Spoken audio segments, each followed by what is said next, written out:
The Timex had stopped working 3 years after Danny died. Boone had never replaced the battery. He kept it in the left breast pocket of his cut right against his ribs, where he could feel it when he breathed. Not a reminder, not a ritual, just weight.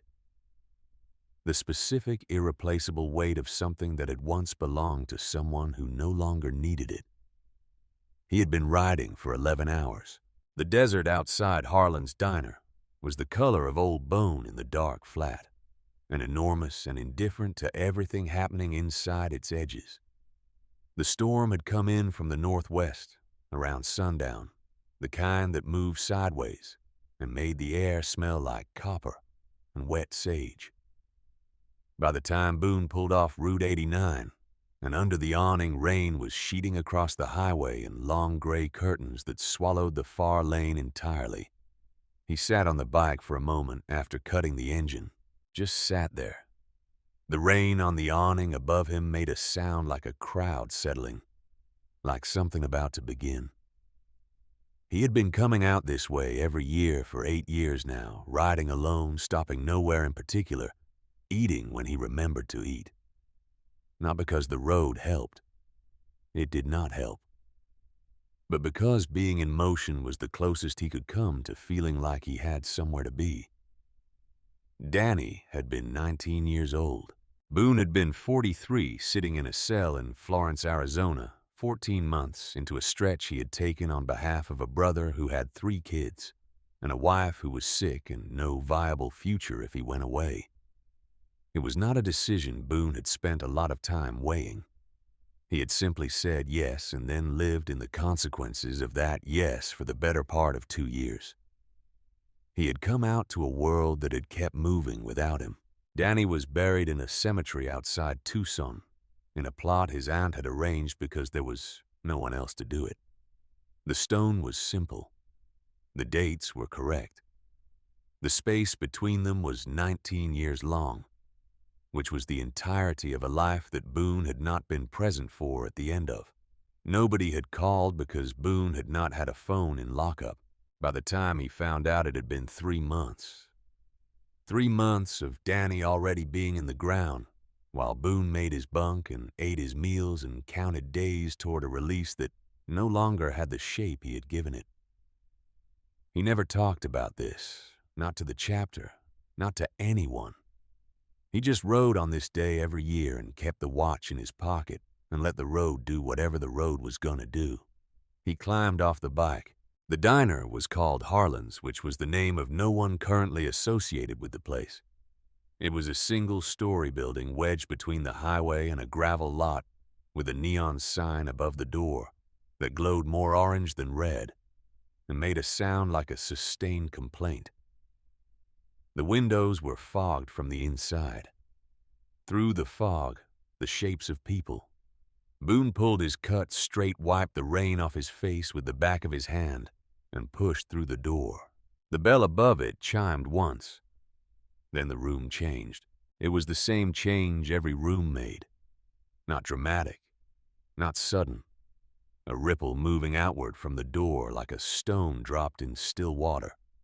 The couple in the far booth lowered their voices. The teenager at the counter turned on his stool with the quick, automatic motion of someone who had been startled without being willing to admit it.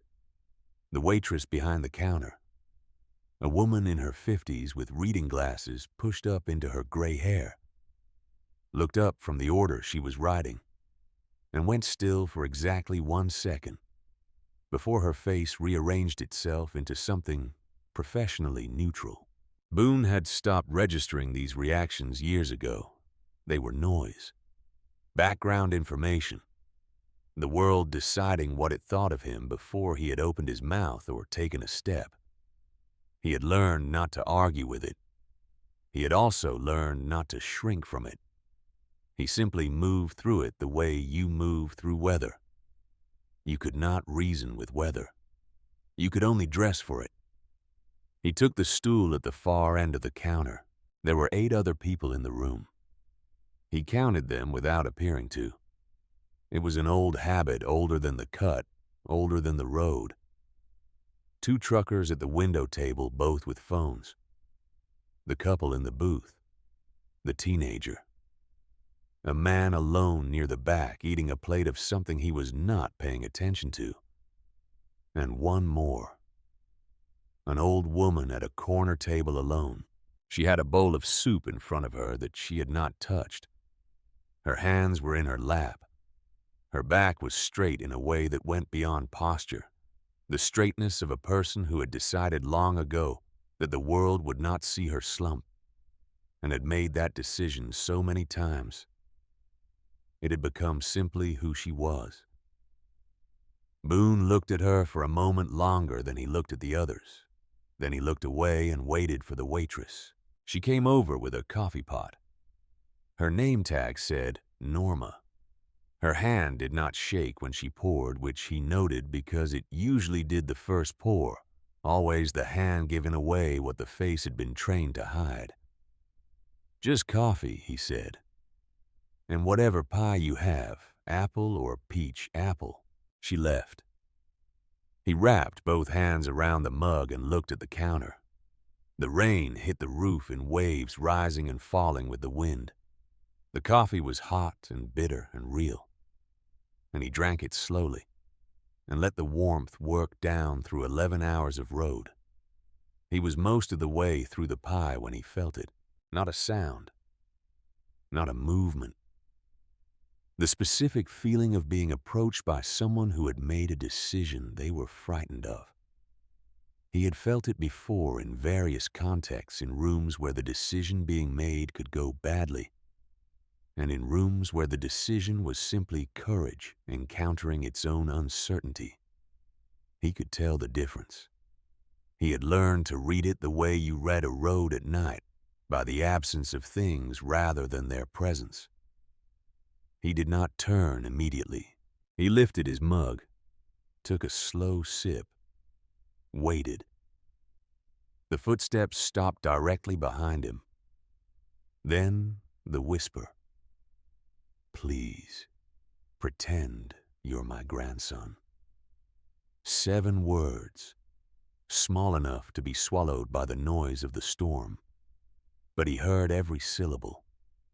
And when he set the mug down and turned slowly the way a man turns when he wants to see something clearly, without telegraphing that he is looking what he saw, stopped something in him. She was standing less than 2 feet away, 89 years old if he had to guess. White hair damp at the edges where the rain had caught her before she came inside. Hands clasped in front of her chest, with the careful deliberateness of someone who needed them held still. The kind of woman who had spent decades running a household, or a classroom, or a desk. Someone whose spine had been built by decades of standing straight when other things wanted to bend. But it was her eyes. Her eyes were not confused. They were not lost. They were not the eyes of an old woman who had wandered in out of the storm and didn't know where she was. They were sharp and steady and completely, entirely terrified. And the terror in them had a quality that Boone recognized. It was the terror of someone who has already calculated every other option and found them all closed. She had come to him because there was no one else left to come to. "Please," she said again, barely a breath. "I know how this sounds. I know what you must think of me. But I don't have time to explain everything, and I need you to trust me. And I need you to say yes right now." Boone looked at her for a long moment. Then he looked past her at the room, the truckers at the window, the couple in the booth, the teenager with his back turned, the man eating without tasting his food, Norma behind the counter pouring coffee for someone without meeting anyone's eyes. Nothing obvious. He looked back at the old woman. "You're scared," he said. It was not a question. "Yes. Of something in here." "Not yet." She glanced toward the door. Her eyes moved fast and came back faster. Just for a second, but soon. "Who?" Her lips pressed together. Her clasped hands tightened. I can't say it out loud. Not here. Not yet. Please. I know you have no reason to help me. I know how you look, and I know how other people look at you. And I am not other people. I am an old woman who has made very few mistakes in her life. And I am asking you, please. Boone had been asked a lot of things in his life. He had been asked to fight and to run and to carry weight that was not technically his to carry. He had been asked to be loyal and to be silent, and to take the consequences of decisions made by other people. No one had ever asked him like this, not with that specific combination of dignity and desperation held together in the same breath. Neither one canceling out the other, both of them completely real. He looked at her for one more second. Then he turned back to the counter, picked up his coffee mug, and said it loud enough for the room to hear. Grandma, I told you to wait in the car. The silence that followed lasted exactly 3 heartbeats. Then, the woman behind him exhaled. Long and slow and trembling, the breath of someone who had been holding it far longer than they should have, and she pulled out the stool beside him and sat down. Her posture remained perfect even as her hands still clasped. Finally came to rest on the edge of the counter. Norma appeared. Her expression could not quite decide what it was. Get you anything, hon? Tea, the woman said. Hot with lemon if you have it. Sure thing. When Norma left, Boone kept his eyes on the counter and spoke without moving his lips. Much the sound pitched precisely to carry to the woman beside him, and no further. 60 seconds before I need more than I'm scared. Talk. The woman's name he would learn later was Ruth Callahan, but that was later. Right now, she was folding her hands on the counter with her spine absolutely straight and beginning to speak in a voice that was low and steady and gave nothing away. They have been following me since Flagstaff, she said. How many? The car I've seen. Black, large, an SUV. 2 men inside that I could count. She paused. There may be more. How long? 2 days. 2 days. He turned that over without showing it on his face. In his peripheral vision, he could see the rain against the window and the darkness beyond it and the gravel lot where 3 or 4 cars sat. None of them the black SUV she was describing. Not yet. Why, he said, the sound that came from her then was not a sigh. It was the controlled release of something much heavier than a sigh. Pressed down into that single quiet exhalation. As if she had been carrying the answer to that question for a very long time, and was now finally about to set it down. My husband, she said. His name was Edwin. Edwin Callahan. He worked for 31 years as a senior auditor for Maricopa County. She stopped. Her jaw moved slightly. The small movement of someone deciding how much of a thing to say at once, and then deciding to say all of it. In his last year, he found something he was not supposed to find. Numbers that did not add up. Money being moved in ways that money should not be moved. Boone said nothing. He was not a reckless man, Edwin. Ruth's voice remained perfectly level, and somehow that steadiness made it worse. He was methodical, careful. He spent 8 months verifying what he had found before he said a single word about it to anyone. 8 months of working alone, double-checking everything, making sure there was no other explanation. What did he find? $14 million, she said. Moved over 6 years in pieces small enough to avoid automatic flags. Shell companies. Contracts awarded to businesses that existed only on paper. grants approved for construction projects that were never built. She looked at the surface of her tea. The money traced to 3 individuals. 2 of them are names that most people in this state would recognize. Politicians. And the third holds a position that makes him difficult to touch, even with evidence.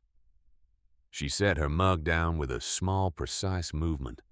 Edwin went to a colleague first, a man he had worked alongside for 20 years. He believed the man was trustworthy. What happened? She was quiet for a moment. The rain against the roof rose and fell. Edwin was dead 11 weeks later, she said. The official cause was a heart attack. Boone said nothing. He had never had a single problem with his heart, Ruth said. Not one day in his life. The front door of the diner opened, not dramatically, not with a bang or a gust, just the soft sound of a glass door, pushed against its pneumatic resistance the momentary breath of wet outside air.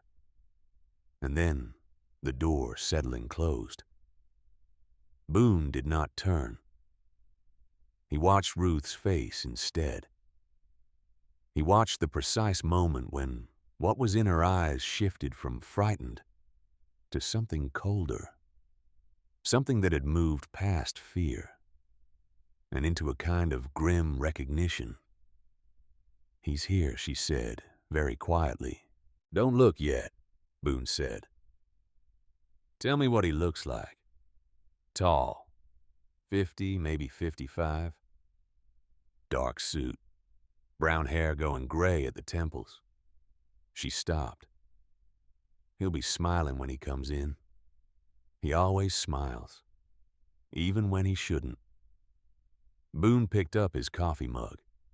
He turned on his stool in the slow, easy way of a man stretching his neck after a long ride, letting his eyes pass over the room as if looking at nothing in particular. The man standing just inside the door was exactly what she had described. Tall, well-dressed in a way that suggested money without announcing it. A dark charcoal suit that was too good for this diner, and too good for this weather, though the weather had not touched it in any visible way.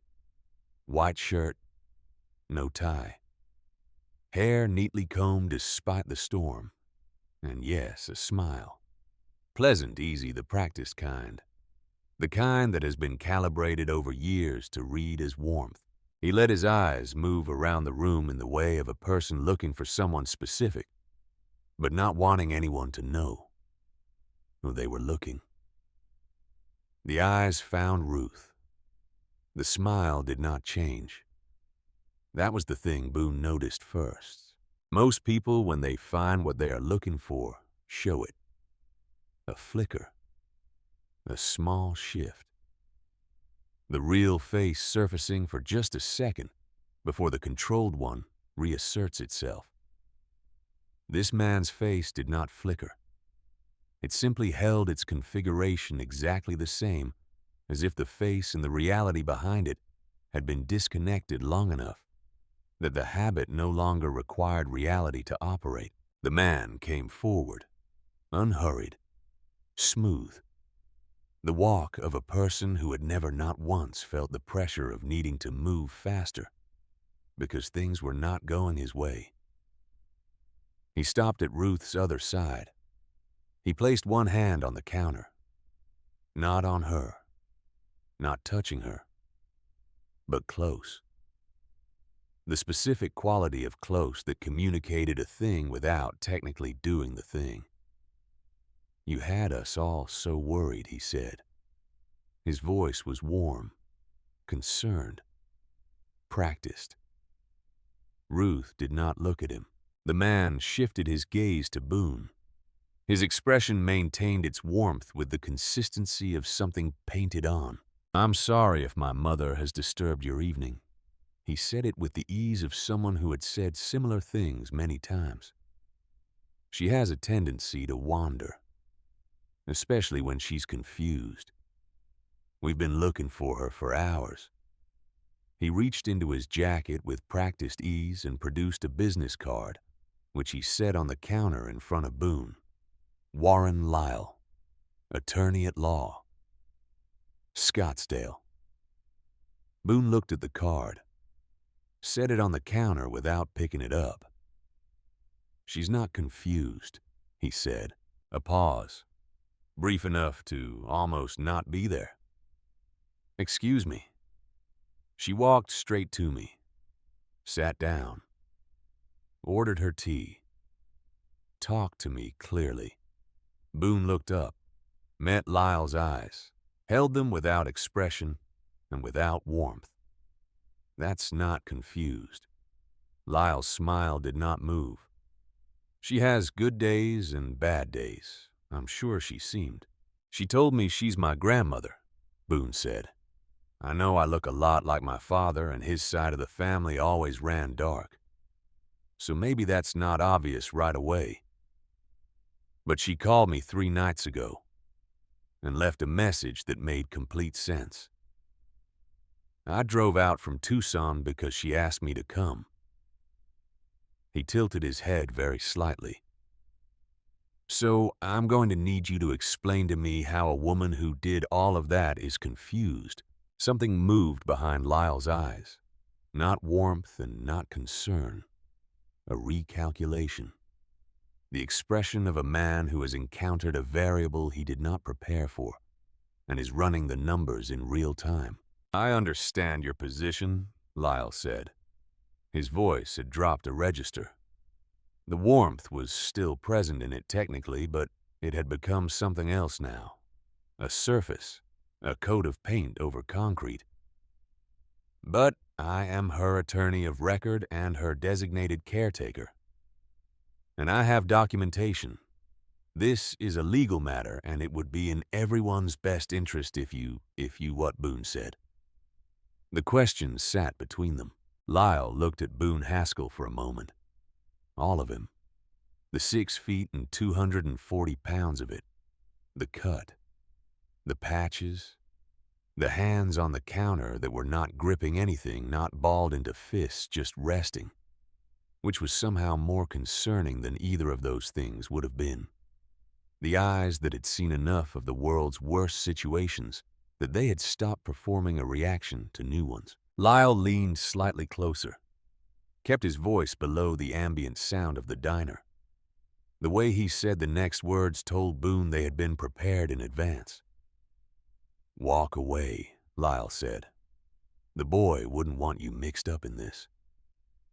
The room did not change. Norma kept filling a coffee cup at the far end of the counter. The couple in the booth kept not looking at them.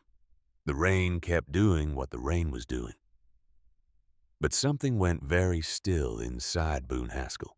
Not fear. The opposite of fear. The specific cold clarity that comes when someone has used the wrong lever on you. When they have calculated what they think will move you and have calculated wrong. When what they intended as a threat has instead told you exactly what kind of man you are dealing with and exactly what that man is willing to do. The boy. Lyle had said the boy, which meant Voss's operation had Boone's file, had done the work of finding what would break him, had found Danny's name and Danny's story, and had loaded it into the attorney's mouth for this specific moment, in this specific diner, on this specific night. They had prepared for this. They had prepared for someone trying to help Ruth.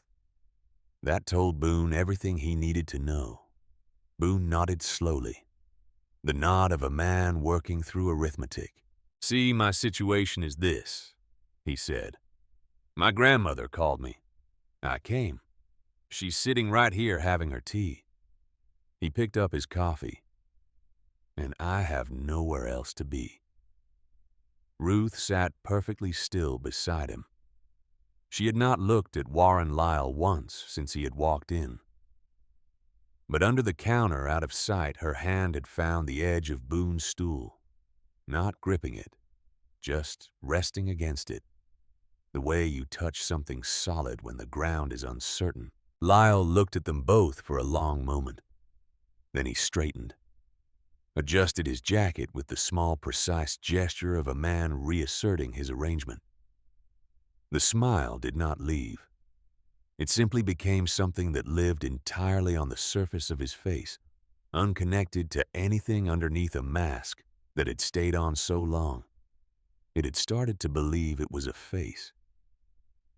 "All right," he said, quietly, almost gently. He turned and walked back toward the door. The storm took him. The diner breathed. "How long?" Boone said. He was still looking at his coffee. Ruth's hand was still resting against the side of his stool. He could feel the slight pressure of it. "Not long," she said. "He'll make a call first." "What kind of call?" She was quiet for a moment. The rain against the roof was steady and heavy. "The kind of call," she said carefully, "that brings more people." Boone turned and looked at her fully for the first time since she had sat down. She met his gaze and did not look away, and he understood then what had made him say yes. Not the trembling and not the desperation, and not even the dignity, though all of those had been real.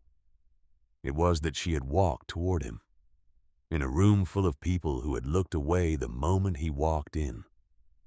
This 89-year-old woman had stood up from her table across the floor and come straight at the man that everyone else had already decided was something to be avoided. Not because she was not afraid. She was afraid. He could see it in every line of her. She had done it anyway. "Okay," he said. He turned back to the counter. "Tell me about the drive." Her posture shifted. Something in her shoulders barely perceptible. The way a person settles when they realize they are going to be heard. "Edwin made 3 copies," she said. "He always said that a single point of failure was the same as having no backup at all." She almost smiled at that. Not quite. He was a very thorough man. "Where are the other 2? "I mailed one to an attorney in Phoenix 3 days ago. A man Edwin trusted completely. I have not been able to reach him since." The almost smile was gone. "The second was at our home in Scottsdale. I left before I could retrieve it. I don't know if they have found it by now." "So, the copy you're carrying may be the only one that still exists." "Yes." She met his eyes. "Which is why I need to get it into the right hands. A federal agent, a prosecutor, someone entirely outside the county system." She exhaled slowly. "I have been trying to reach Flagstaff for 2 days. Every time I stop somewhere to make contact, they appear, as if they know where I'm going before I get there." Boone turned that over. 2 days. This woman had been running for 2 days alone at 89 years old, in an Arizona spring with weather going sideways, staying ahead of men in black vehicles, on the strength of nothing but the evidence her dead husband had spent 8 months building. She had no phone, he guessed. No credit cards. "Why me?" he said. He needed to hear it. She did not hesitate. "Because everyone else in this room is hoping the problem will resolve itself without requiring them to act," she said. "You are the only person here who has ever had to face something directly and live with the result." She paused. "I could see it the moment you walked in. The way you carry yourself. You're not afraid of consequences. Most people are. That's why they look away." She looked at him. "I don't need someone unafraid of everything. I just need someone who isn't afraid of this." Boone put his coffee mug down. He did it slowly with the care of a man who is thinking through something and is not going to stop thinking about it just because a decision has already been made. He reached into his jacket and found his phone and kept it below the counter level. and sent a single text to a number he had not used in 6 weeks. Then he waited. Outside, through the rain-blurred window, a pair of headlights rolled slowly into the gravel lot and stopped. Then another pair. Then a third. 3 pairs of headlights, parked, engines off. Nobody getting out. Boone kept his eyes on his coffee and ran the calculation in his head. Lyle had walked out 4 minutes ago. 4 minutes to make a call and have 3 vehicles already in position meant they had not been driving around looking for Ruth at all. They had been staged nearby waiting for a location confirmation, which meant someone had known Ruth was here before Lyle walked through the door. There was a leak. Someone in the diner or someone who had seen her come in. He filed that and kept moving. His phone buzzed once under the counter. He read the reply, typed 2 words, got a response in 11 seconds. He put the phone away. "Can you move quickly when I tell you to?" he said.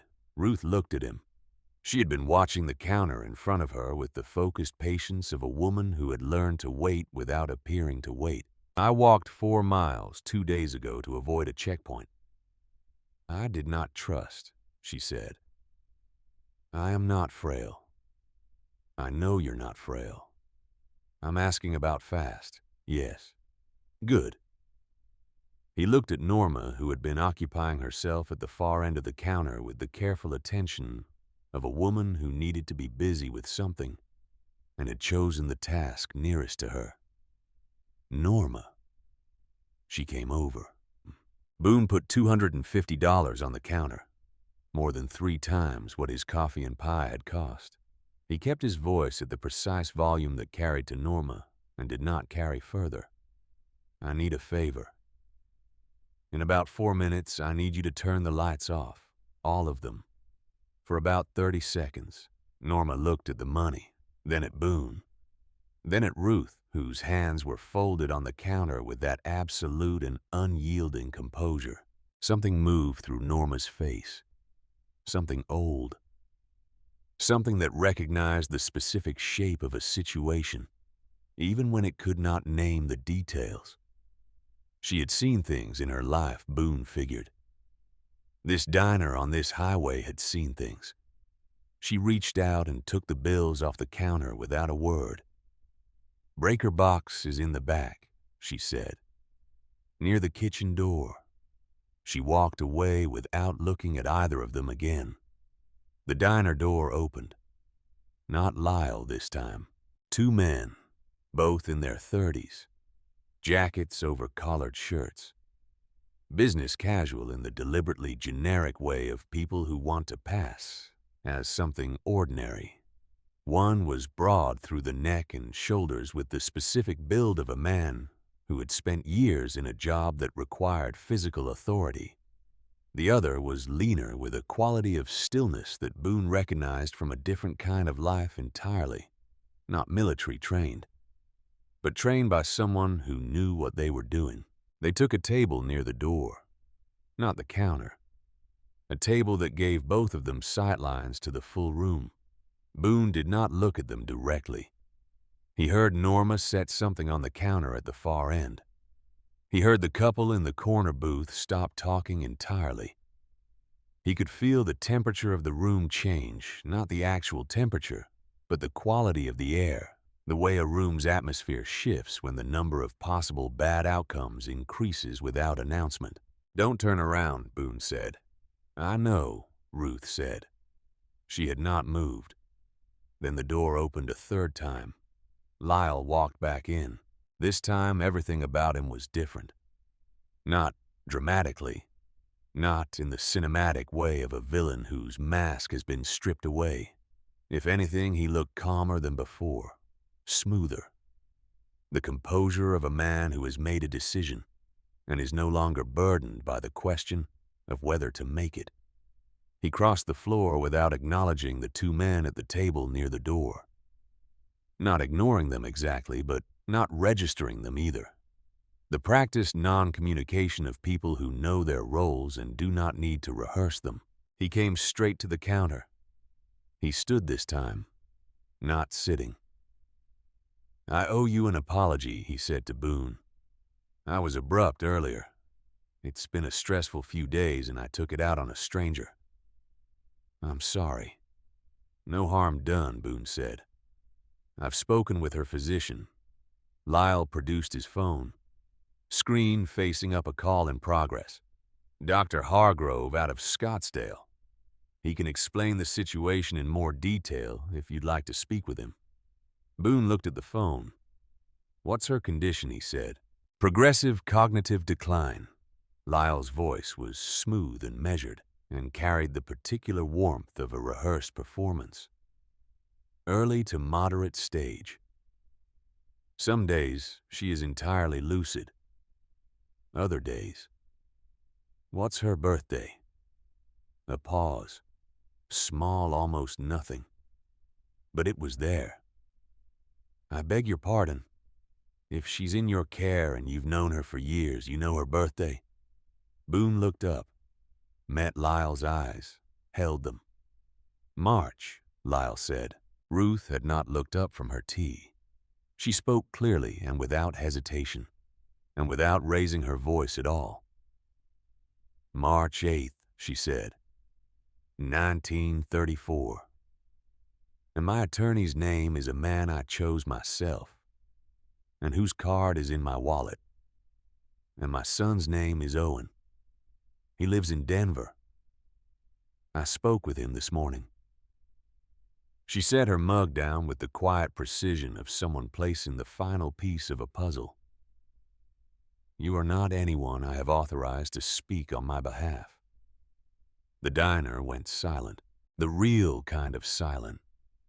Not the ripple that spreads from a moment of tension, the pressurized kind that settles when everyone in a room simultaneously understands that something has shifted, and none of them know yet which direction it will fall.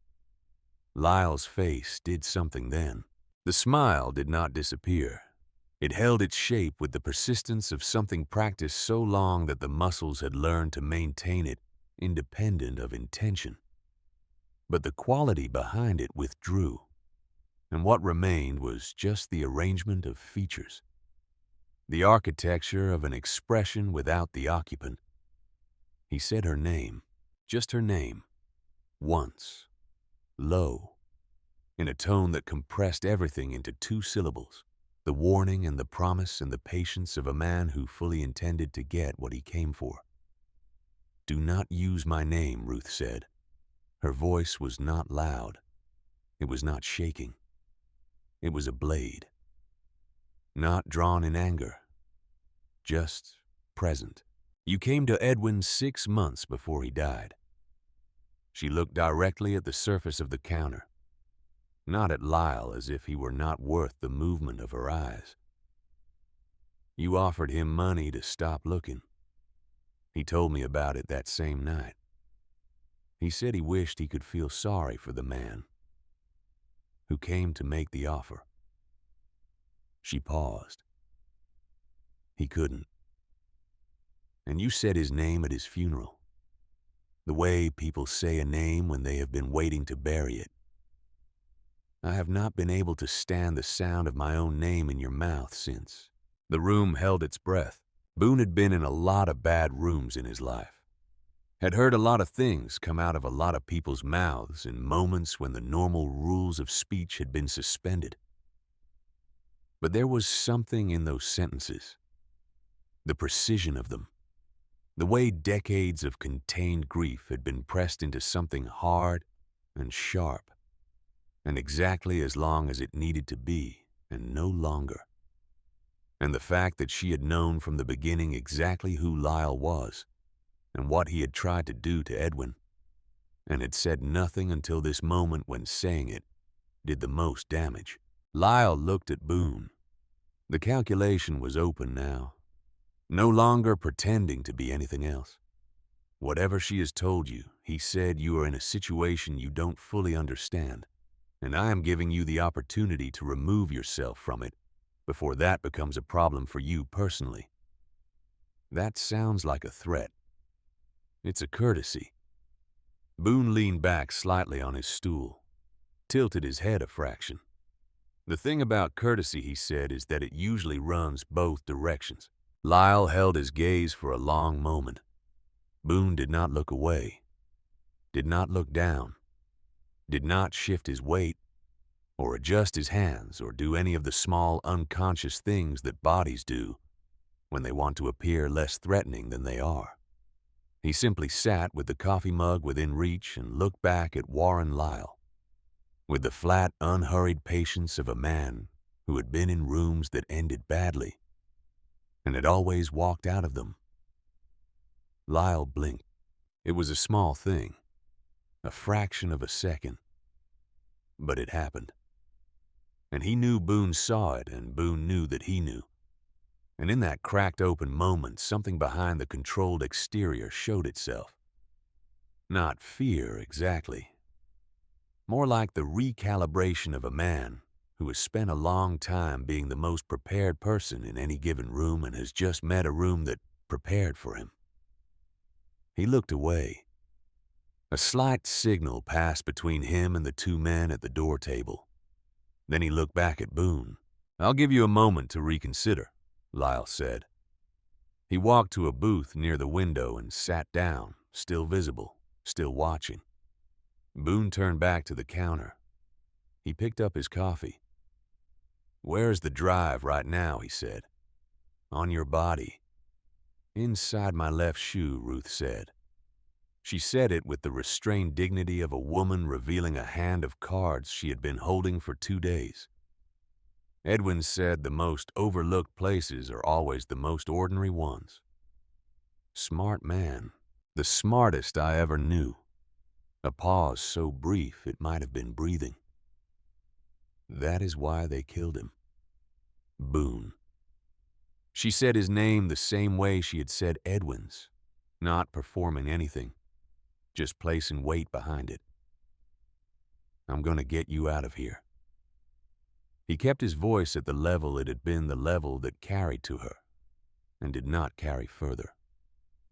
"But I need you to do exactly what I say when I say it, without asking why.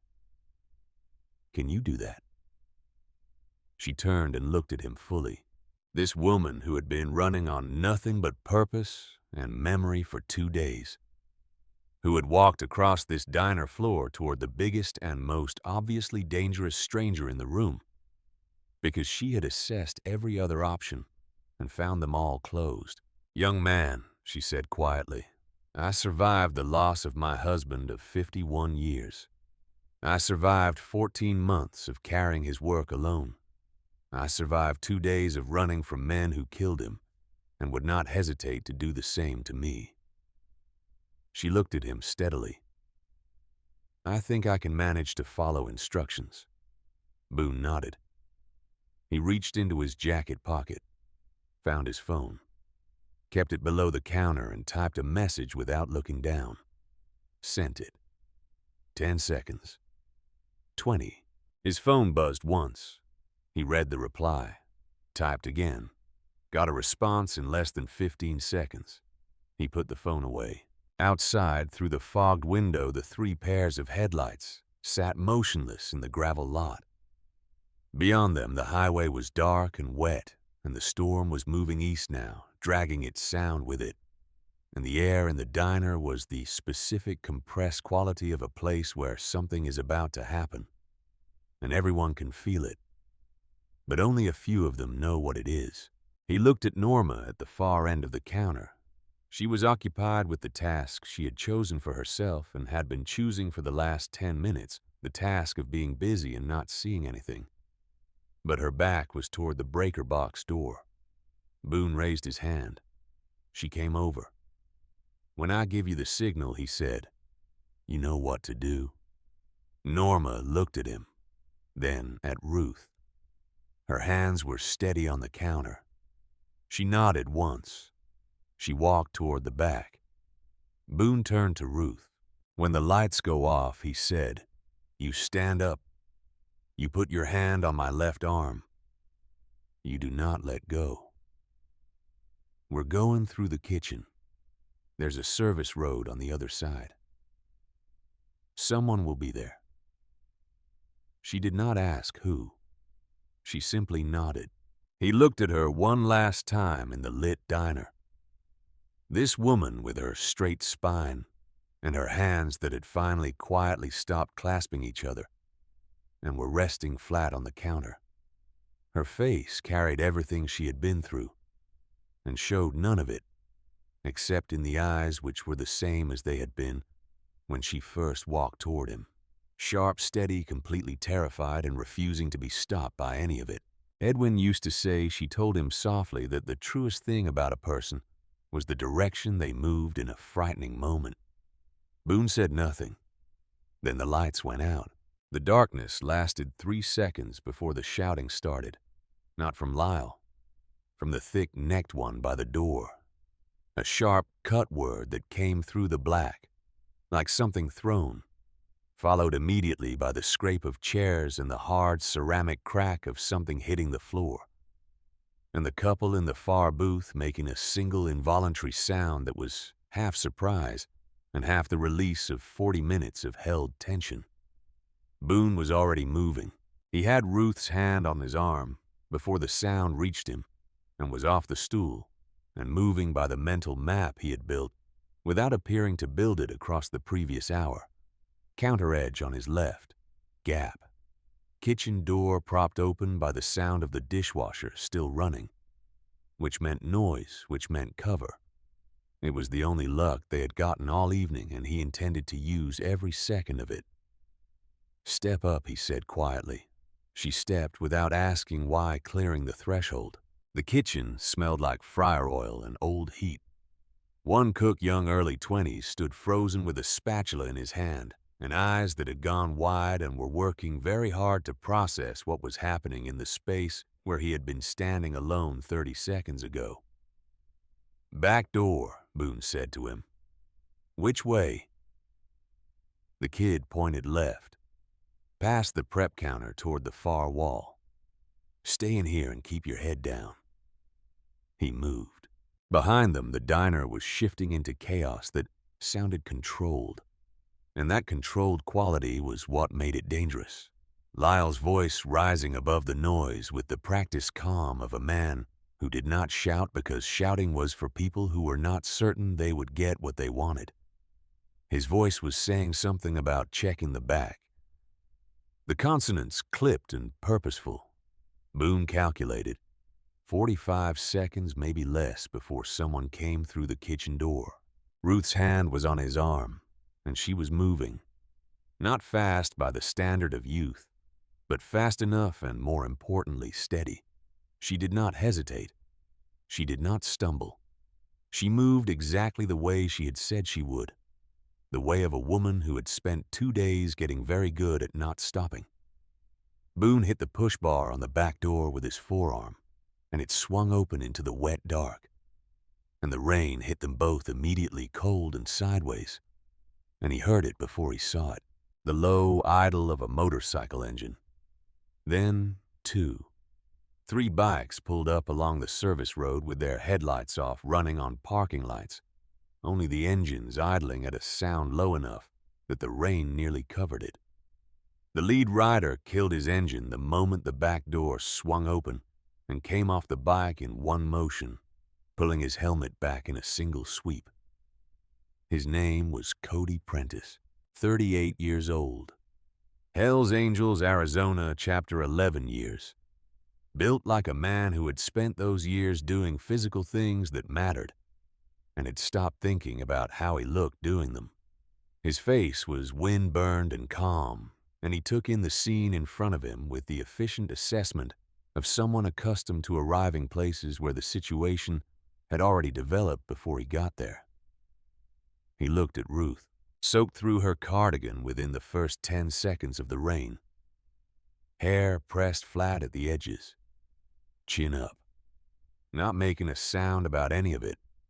He nodded once, the specific kind of nod that means I understand the assignment and I'm not going to spend time discussing it. "Truck at the end of the road," he said to Boone. "Keys are in it. They have the lot covered." Boone was already reading the geometry. Front, and both sides. Not the East Service Road. We came in from there. Nobody on it. Good. Boone looked at Ruth. She was already looking at the bikes at Cody at the dark road behind them, processing all of it with those sharp and level eyes.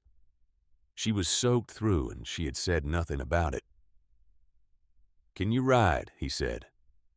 "On a motorcycle. Just to the truck. 200 yards. She looked at the nearest bike, then at Cody, then back at Boone, and something in her expression shifted, not quite humor, but the closest relative of it that the situation would allow. "I rode in 1971, she said. "With Edwin. He had a Triumph. He was not particularly good at it." She paused. "I'll manage." Cody was already pulling off his jacket without being asked. He held it out to Ruth. "Not an offer. A fact. Put this around your shoulders." She took it. "Thank you." "Yes, ma'am." They moved. Cody got on first, and Boone helped Ruth up behind him. Her movements deliberate and slower, but not weak. The movements of someone who understood the mechanics of what they were doing and was not going to be rushed into doing it incorrectly. She gripped Cody's midsection with both arms, and Boone thought, not for the first time in the past hour, that this woman was something entirely different from what the word 89 had ever suggested to him before. Boone got on the second bike. The second rider settled in behind him without a word, the way experienced riders do when the situation has been read and words would only slow things down. The third bike peeled off first, heading north on the service road with its headlight on and its engine deliberately loud, drawing attention toward the wrong side of the building. Cody waited 4 seconds, then pulled out smooth and slow, no headlight running on memory of the road and the parking lights of the truck visible 40 yards ahead through the rain. Behind them, Boone heard the kitchen door bang open. Someone coming through. He calculated the distance and the angle and the time it would take someone moving fast to cover the ground between that door and the end of the service road. And the answer was not enough time. They were already past the midpoint. The truck was an old Chevy long bed, dark blue, exactly where Cody had said it would be. Boone was off the bike and had the passenger door open before Cody had fully stopped. He helped Ruth down from the back of the bike. Her hands were cold. He could feel it when he gripped them. He got her into the passenger seat and came around to the driver's side. "Boone." Cody's voice, low. Boone turned. Cody was looking back toward the diner. The beam of a flashlight was sweeping around the east side of the building. Someone had thought of the service road faster than expected. "Go," Cody said. "We'll keep them occupied." Boone did not argue. He got in, found the keys where Cody had said they would be turned the engine over. It caught on the first try. He pulled forward onto the service road and turned north without lights, and did not turn them on until he hit the paved county road and pointed the truck north. Behind them, nothing for 3 seconds. Then he saw them. Headlights sweeping out onto the county road. One vehicle moving fast. He pushed the truck harder. The county road ran straight and long through the desert dark, the rain making the surface reflective and slightly unpredictable under the tires. The truck handled it solidly, old American steel. He could feel the weight of it absorbing the road instead of arguing with it. Ruth sat with her hands in her lap, Cody's jacket across her shoulders, watching the passenger side mirror with the focused attention of someone tracking a variable they have been watching for 2 days. "They're following," she said. "I see them." "How far back?" "Quarter mile. Maybe less." He thought fast. There was a junction coming up in a little under 2 miles. Route 89 splitting northeast and southeast. If he took the northeast fork toward Flagstaff, and they stayed behind him, the gap would likely close before he got there. If he took the southeast fork, he bought time but gave up the only destination he had currently mapped. "We're not going to Flagstaff," Ruth said. He glanced at her. "I've been trying to reach Flagstaff for 2 days." She was looking straight ahead now, not at the mirror. "Which means for 2 days they have been expecting me to go to Flagstaff." She looked at him. "Edwin always said never go where they expect you.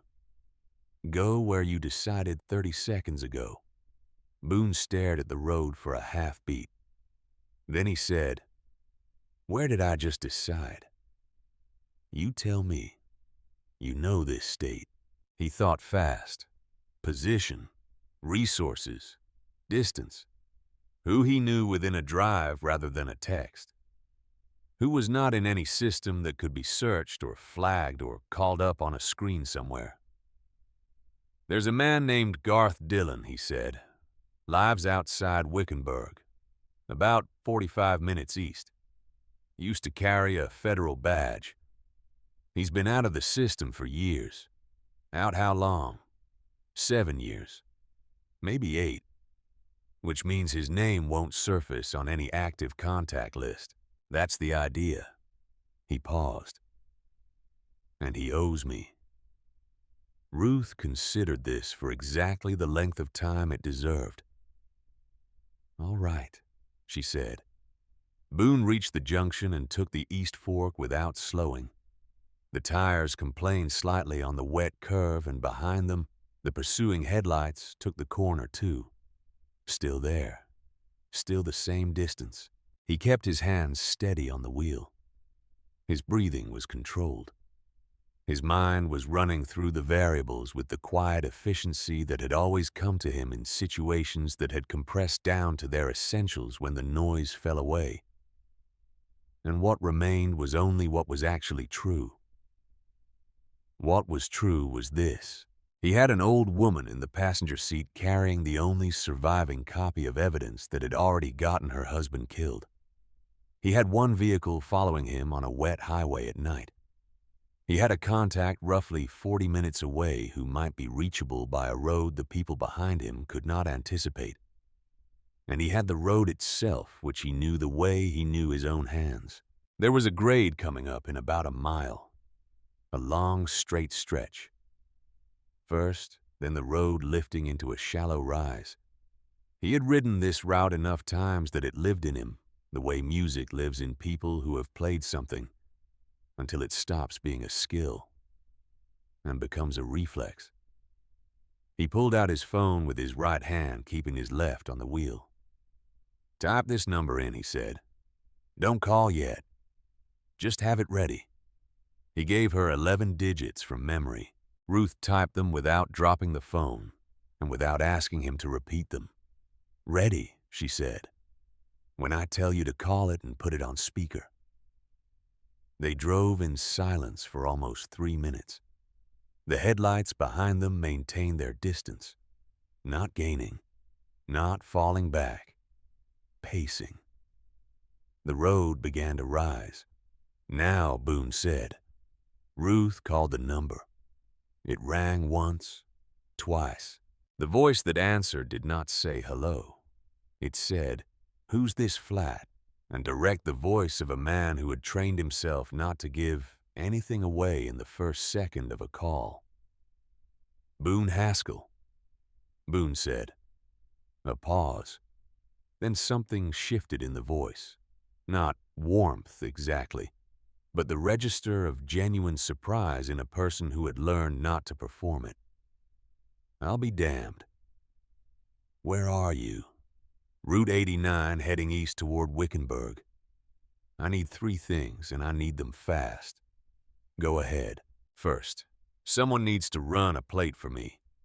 Black SUV following about a quarter mile behind me right now. I don't have the plate yet, but I need it inside 10 minutes if possible." A beat. "I have people who can do that." "What's the second thing?" "Safe location. Not your house. Somewhere your name is not attached to on paper." Silence for a moment. The sound of a man thinking through what he had available. There's a property south of Wickenburg. Belongs to my brother-in-law's estate, in a trust. My name is not on the deed anywhere. Access road off the 93 unmarked. There's a gate. I'll give you the combination. That's the second thing. Third. Boone watched the road. The grade was cresting now.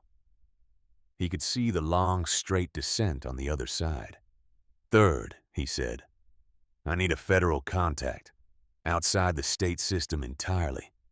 Someone with authority to receive evidence and act on it tonight. A longer silence this time. How serious are we talking? $14 million, Boone said. County-level corruption. 2 politicians. 1 law enforcement official at the command level. And a woman who has been running alone for 2 days carrying the documentation. The silence on the other end had a different quality now. Garth Boone said, Yeah, this is the favor. Another pause.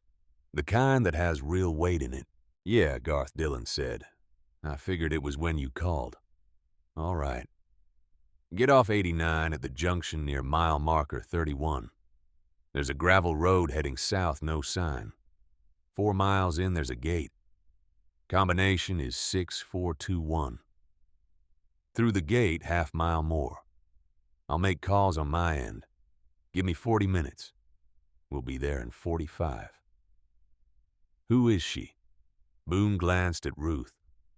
Someone's wife, he said. Doing what her husband would have done if they had let him live long enough to do it. A short pause on the other end. Get off at 31. I'll see you through the gate. The call ended. Boone looked at the road ahead. The descent was long and straight, and the headlights behind him had taken the rise at the same distance they had been maintaining since the county road. Still pacing. Still there. He let another full minute pass. Then he said, Hold on to something. And he cut the headlights on a wet Arizona highway in the dark at 68 miles an hour. With rain on the road and nothing but what you remember of the shoulder to navigate by this, was the kind of maneuver that ended badly for people who had always had better options available to them. Boone had grown up without better options.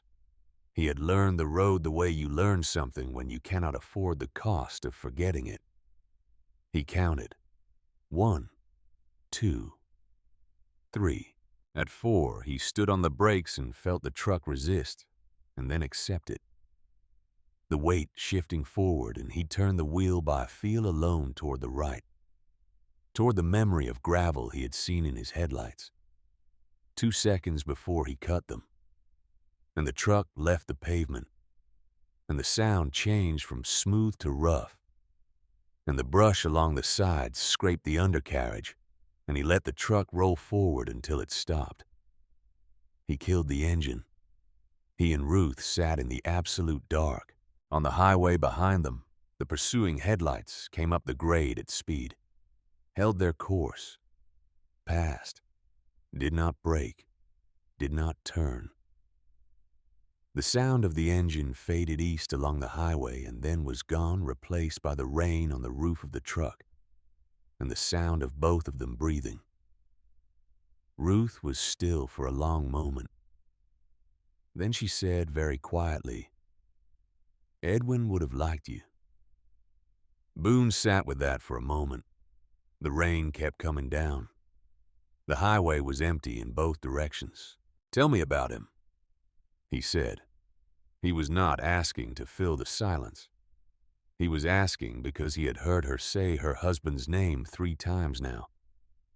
And each time there was something in those 2 syllables that was clear and incomplete at once. A man he was beginning to understand in outline without knowing the detail. A man who had spent 8 months alone with a secret because he believed that accuracy was a form of respect and had been killed for the precision of his honesty. Ruth was quiet for just a moment. He believed she said that the purpose of doing the right thing was not the reward. It was to be able to live with yourself afterward. She paused. He said the people who do wrong always count on the people who do right, being too afraid to act. That fear was the only advantage the wrong ever truly had over the right. She looked out through the rain-streaked windshield at the empty dark. He was not afraid of them, she said. That was the problem. She stopped.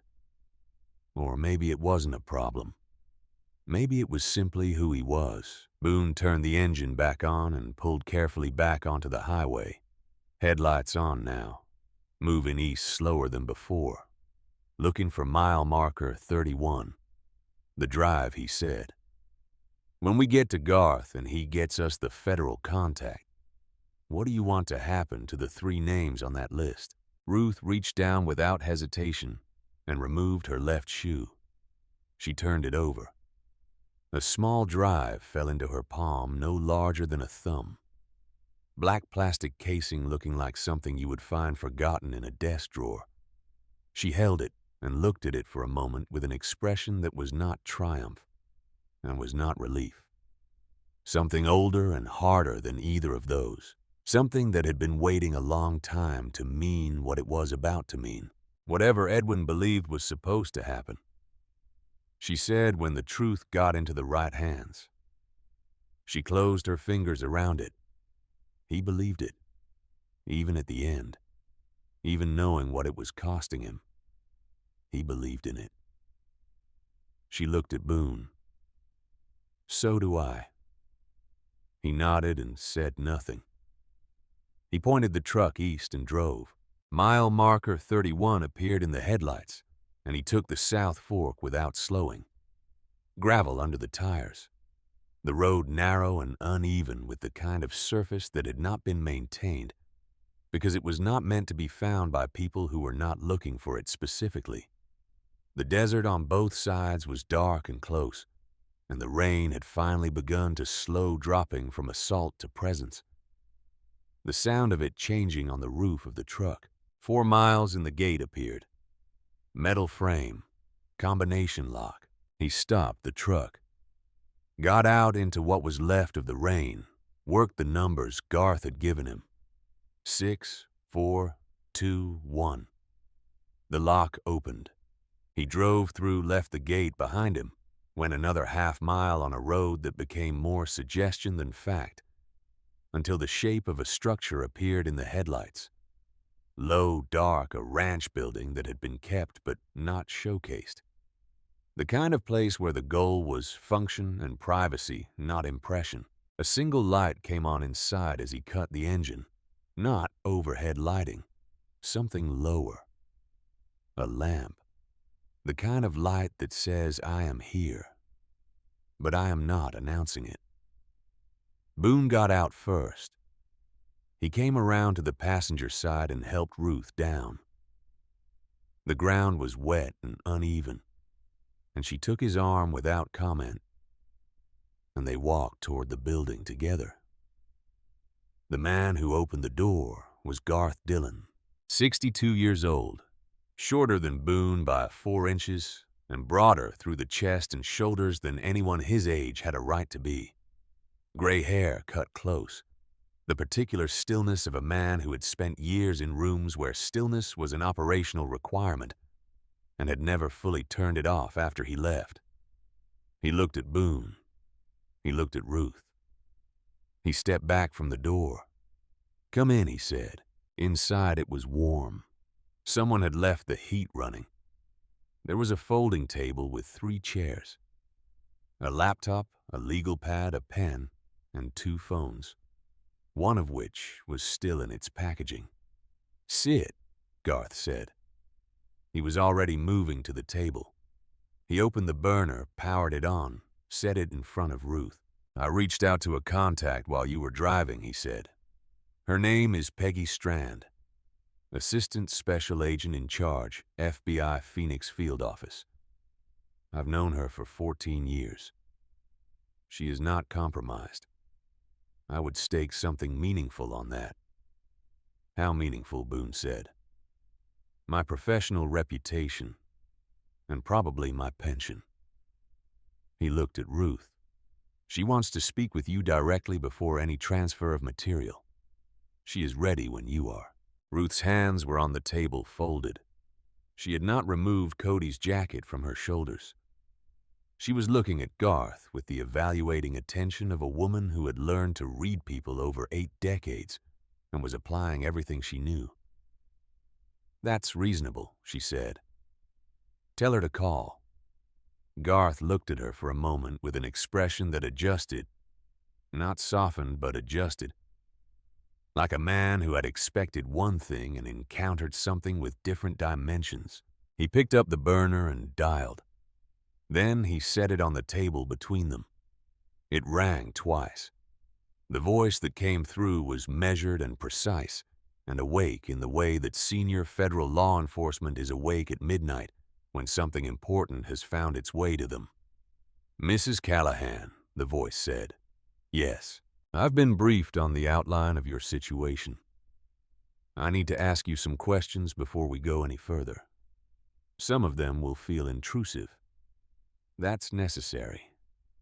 I need you to understand that going in. Ruth looked at Boone. He kept his face still. This was her call. Everything from this point was her call. Ask, she said. What followed was 20 minutes of the most methodical interview Boone had ever listened to without participating in.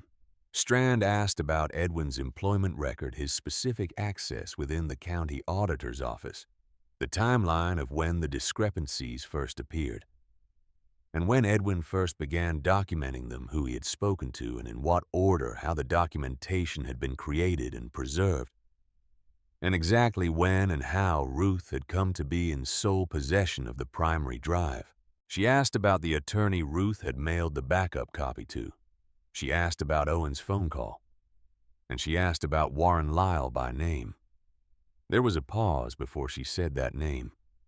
A controlled pause of less than 2 seconds that told Boone more than anything else in the conversation had.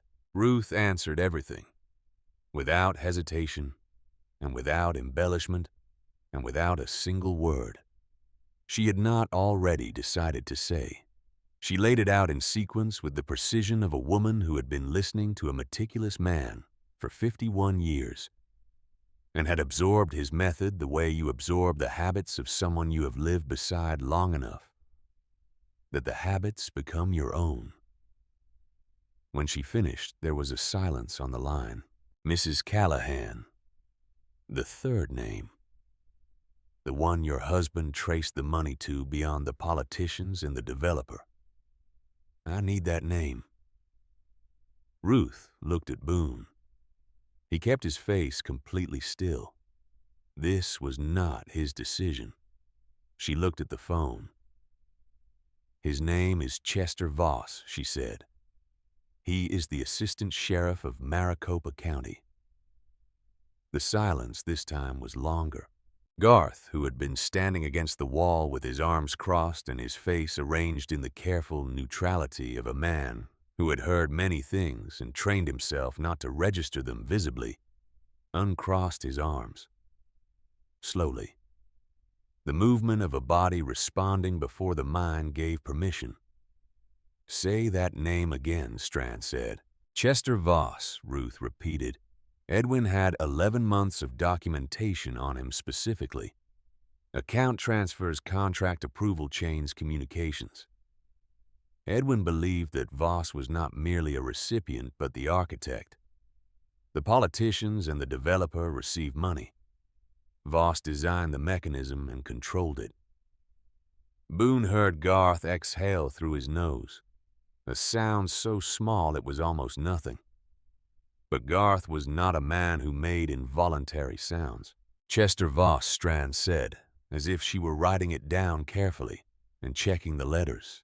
Mrs. Callahan, I need you to understand what you have just said and what it means for the next steps. It means, Ruth said quietly, that we cannot use any law enforcement channel at the county level. and possibly not at the state level depending on how far his relationships extend. That is correct, Strand said. And it means this conversation needs to remain completely contained from this point forward. She paused. Mr. Dillon, are you on the line? I'm here, Garth said. I need the drive contents transmitted to a secure portal tonight. I will text you the access credentials on a clean channel. I want the originals in my hands within 48 hours. And I want Mrs. Callahan in a secure location until I can arrange a formal protective presence that has no connection to county or state infrastructure. She paused again. Can the person who got her here facilitate that? Boone leaned toward the phone. Yes. Good. She was already talking to someone in the background, the phone not fully away from her mouth, her voice dropping below the register of the speaker for a moment. Then she came back. I'm initiating a formal request to bypass county law enforcement channels on this matter entirely. That will take time. The evidence needs to be in my hands first. Are you ready to transmit? Garth had already opened the laptop. He talked Ruth through the steps without using technical language, translating each instruction into plain action. Ruth followed without asking for repetition, her hands moving with the careful deliberateness of someone who understood that each step mattered and was not going to rush through one to get to the next. The progress bar appeared on the screen. Running, Garth said. They waited. The rain had stopped entirely now. The desert outside the small ranch building was very quiet. Somewhere in the dark, Cody was still out there maintaining his position, watching the highway. Boone had not heard from him since the truck left the service road, which was exactly right. No news meant nothing had changed. He kept his phone in his hand anyway. The progress bar moved. At 41%, Garth's phone buzzed on the table. He looked at it. His expression did not change, but the set of his jaw shifted by a small, precise amount. He looked at Boone. Boone's own phone buzzed in his hand at almost the same moment. He looked down. A message from Cody. 4 words. 3 vehicles. Moving east. He read it twice. Set the phone face down on the table and looked at Garth without saying anything. Garth read the look. How far out, Garth said. They're on 89. If they know this location. They don't, Garth said. This property is not connected to me anywhere in writing. You certain? A pause. Half a second. I'm certain. You hesitated. I was thinking. Garth moved to the window. He did not open it. He positioned himself where he could listen to what was outside without changing what was visible from outside. My brother-in-law, Garth said. His name is Stewart. We have not spoken in 3 years. He knows about this property because it was part of his family estate. But he has no connection to any of this. Could his phone be flagged? Garth turned from the window. His jaw was set in a particular way. I called Stewart, he said, this afternoon, when I was making arrangements. I told him the property would be used tonight. He stopped. I used my personal phone. Boone looked at him. Before I opened the burner, Garth said. The sequence ran through his expression like something working through a system. Connecting points he had not connected before arriving at the conclusion, with the grim precision of a man who did not permit himself the comfort of pretending he had not made the error. I called Stewart from my personal cell. I told him the location would be in use if Voss has a flag on my number.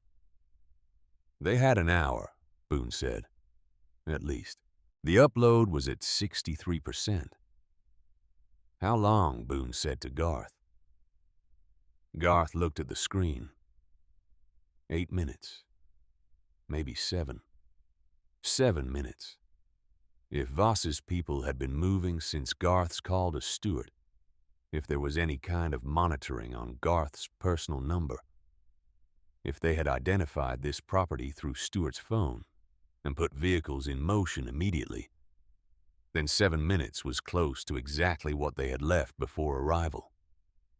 Boone stood. He looked at the screen. He looked at Ruth, who was watching the progress bar with the focused patience of a woman who understood that the last 10% of anything always took the longest, and that understanding that did not make it move faster. He looked at Strand's voice still coming from the speaker. "Strand," he said. "Yes. The upload is running. We may have a location compromise developing.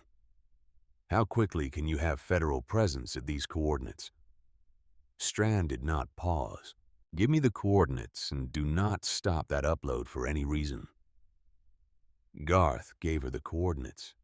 She was already speaking to someone in the background, her voice dropping out of the speaker's range.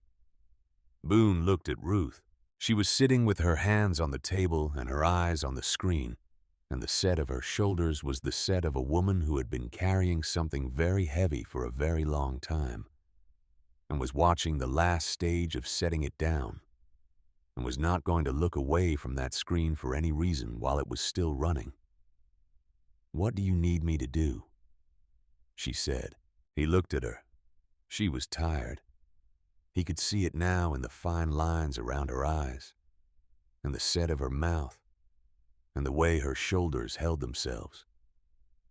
The tiredness that adrenaline had been holding at bay for 2 days, finally beginning to press through.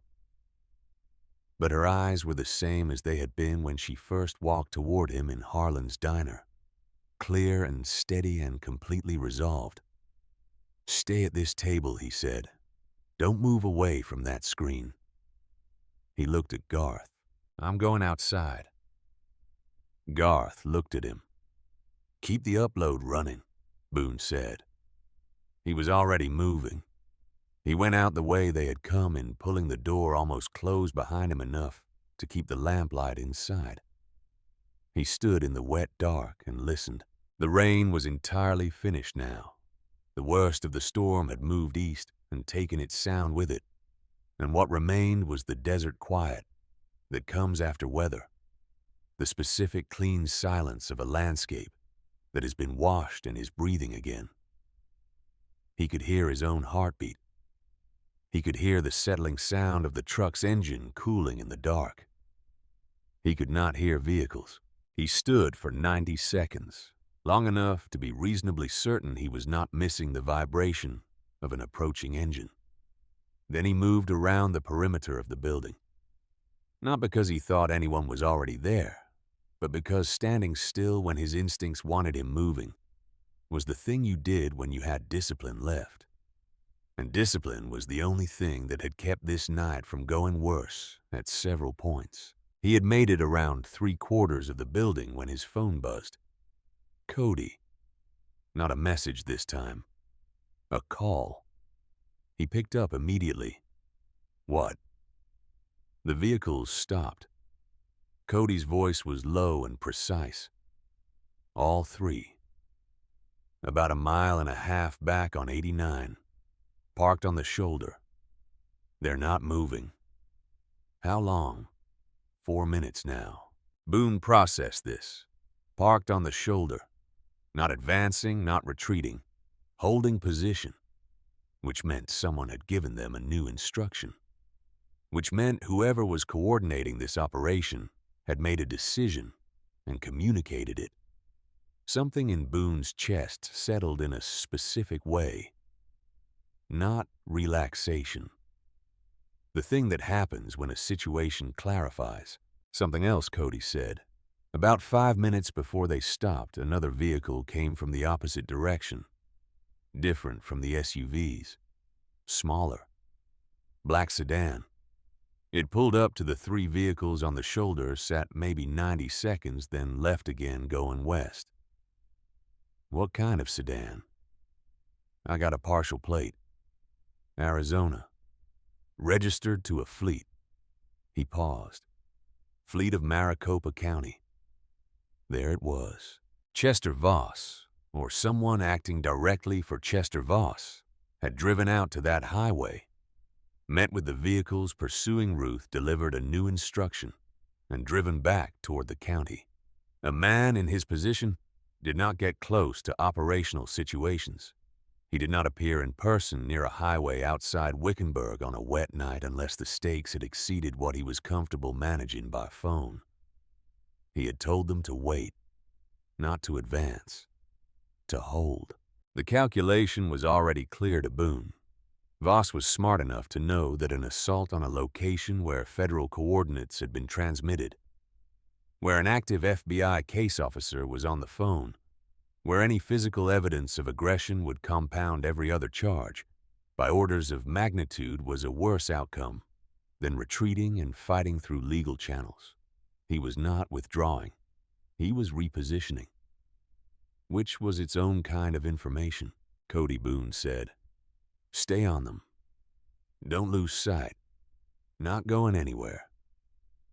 He went back inside. The upload was at 91%. Garth was in the corner, speaking into his personal phone in a low, rapid voice. Ruth was at the table watching the screen with the exact quality of attention she had been giving it since the upload began. The progress bar moved in small increments. 93. "They've stopped," Boone said. Garth looked up. "Stopped where?"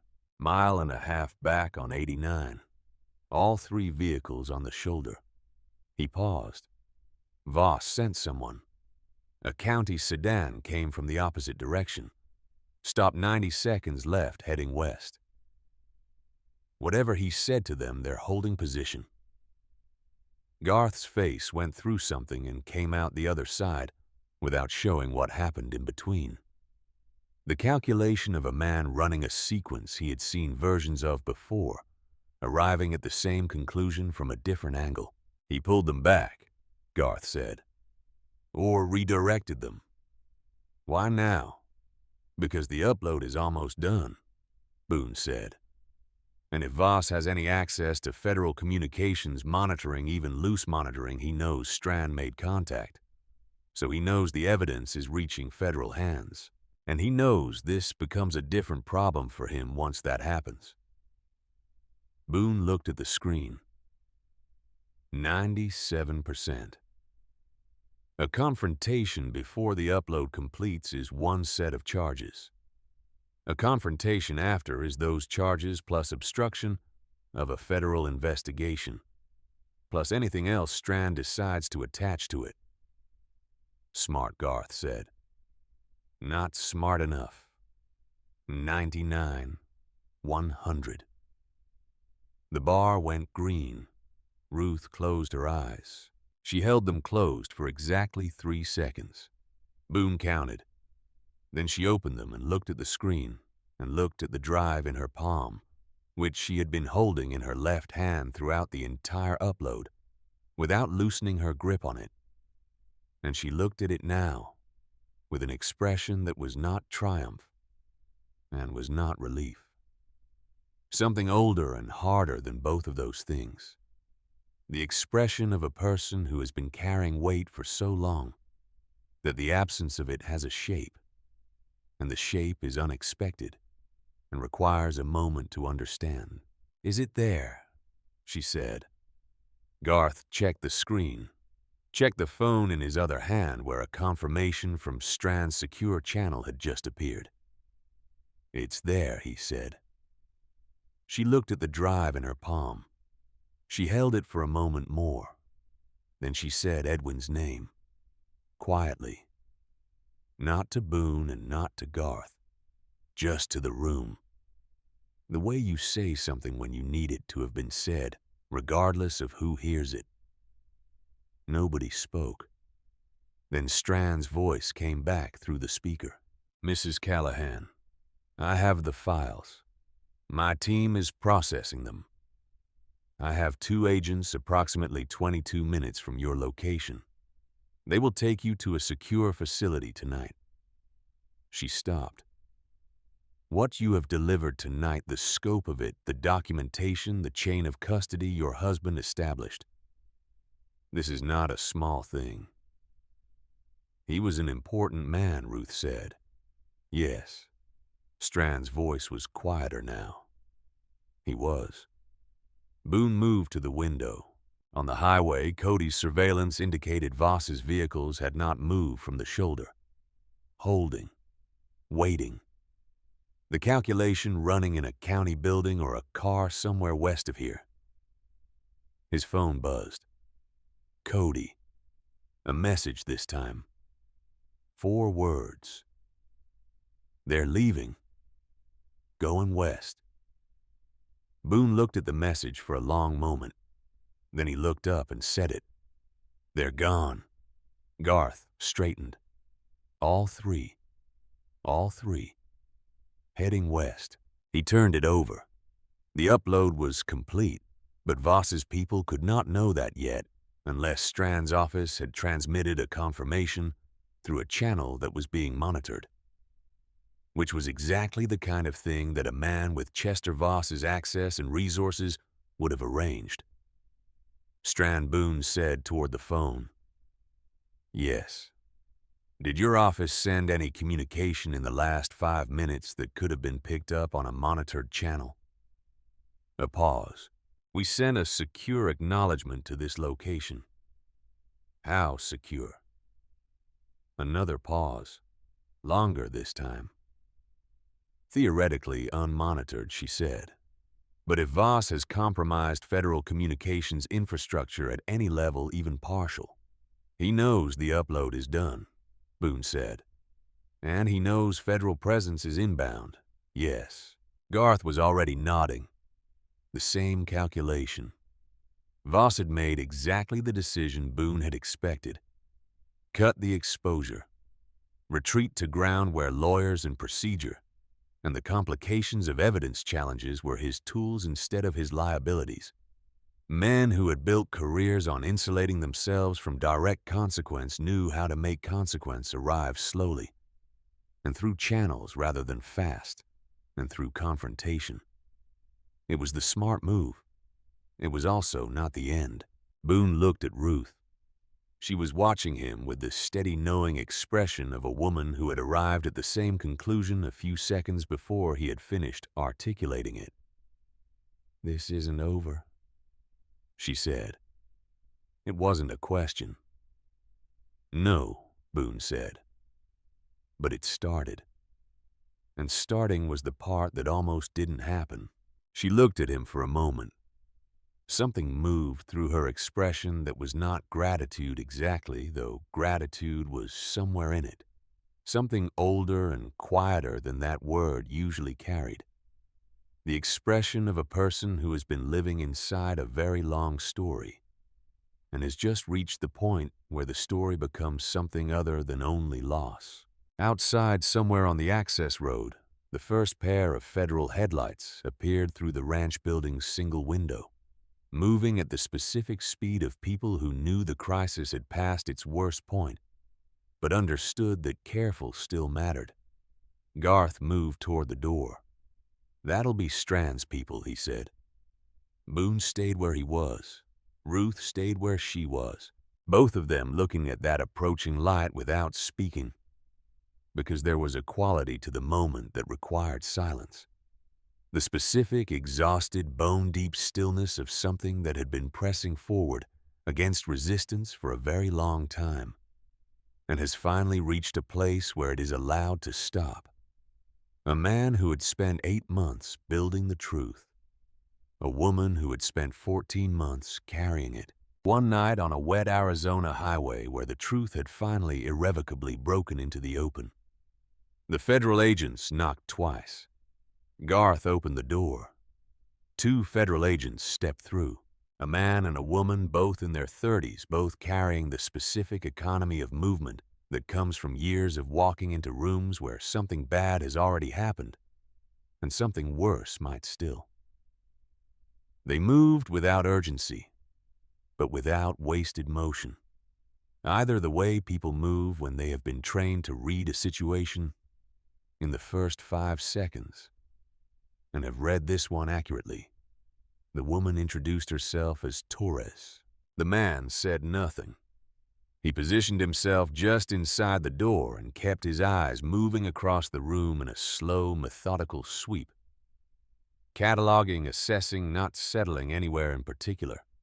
Torres looked at Ruth with the particular quality of attention that professionals give to people they have been briefed on. Recognition without familiarity.